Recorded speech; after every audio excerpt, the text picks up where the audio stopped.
1962च्या सिनो Indian वॉरच्या संकट काळात स्वतःचे सर्वस्व देशासाठी अर्पण करणाऱ्या दरभंगा राजघराण्याच्या अखेरच्या महाराणी कामसुंदरी देवी यांचं वयाच्या 93व्या वर्षी दुःखद निधन झालं। देश अडचणीत असताना त्यांनी तब्बल 600 किलो सोने, 3 खासगी विमानं आणि शेकडो एकर जमीन कोणती अपेक्षा न ठेवता राष्ट्राच्या चरणी अर्पण केली।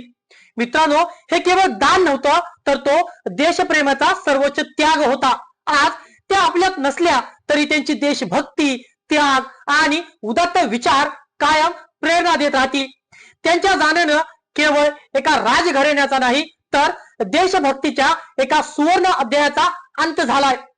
त्यांच्या या सर्व घटनेतून भारतीयांनी आदर्श घेणं गरजेचं आहे। त्यात प्रामुख्यानं या देशामध्ये जाती जाती धर्मामध्ये भांडण पेटून देण्याचं काम करतात, वाद लावण्याचं काम करतात, अशा अंधभक्तांनी देखील त्यांचा आदर्श घेणं काळाची गरज आहे।